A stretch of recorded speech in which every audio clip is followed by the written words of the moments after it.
कांग्रेस को हिंदू भावनाओं की चिंता नहीं थी। महाअघाड़ी के नाम पर एक महाअनाड़ी गठबंधन भी कांग्रेस के नेतृत्व में आपके बीच में है।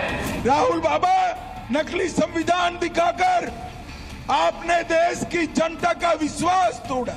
ये अघाड़ी का खेमा जो औरंगजेब फैन क्लब है, औरंगजेब फैन क्लब है। अब से ठीक हफ्ते भर बाद महाराष्ट्र की 288 सीटों के लिए वोटिंग होगी। महाराष्ट्र चुनाव में ही बटेंगे और कटेंगे जैसे नारों की एंट्री है। औरंगजेब को लेकर भी बीजेपी और असदुद्दीन ओवैसी में सियासी एनकाउंटर हो चुका है। एक तरफ पीएम मोदी महाराष्ट्र के अलग अलग इलाकों में ताबड़तोड़ रैलियां कर रहे हैं,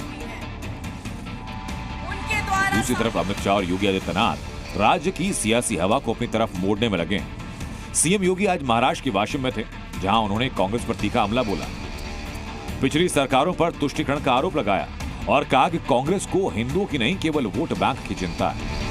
अयोध्या में फिर से भगवान राम की जन्मभूमि पर भव्य राम मंदिर का निर्माण हो गया है। भव्य राम मंदिर का निर्माण, यह काम कांग्रेस भी कर सकती थी, लेकिन कांग्रेस को हिंदू भावनाओं की चिंता नहीं थी। सीएम योगी यही नहीं रुके, महाविकास अघाड़ी को महाअनाड़ी गठबंधन बताया और विपक्षी दलों की नियत और नैतिकता पर भी सवाल उठाए। देश को नुकसान पहुंचाने की मंशा से काम करने का आरोप लगाया। समाज और राष्ट्रद्रोही तत्वों को अपने गले का हार बनाने वाला महाअघाड़ी के नाम पर एक महाअनाड़ी गठबंधन भी कांग्रेस के नेतृत्व में आपके बीच में है। न उनके पास नीति है, न देश को आगे बढ़ाने की कोई नीति है, न उनकी नियत साफ है। सीएम योगी इस दौरान वाशिम के मां जगदंबा माता मंदिर पहुंचे, पारंपरिक वेशभूषा में पूजा की।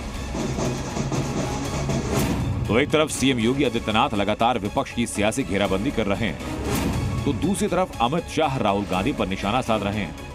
जलगांव में संबोधन के दौरान शाह ने राहुल गांधी की संविधान वाले बयानों पर पलटवार किया। राहुल के हाथों में संविधान के लाल कॉपी पर सवाल उठाया।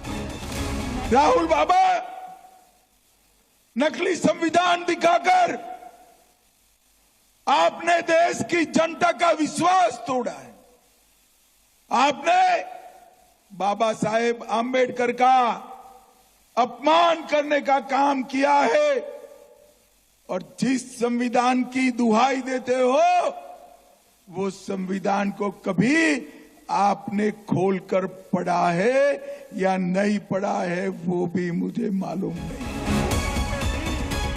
अमित शाह ने आज महाराष्ट्र के धुले में महायुति के लिए चुनावी बिगुल फूंका।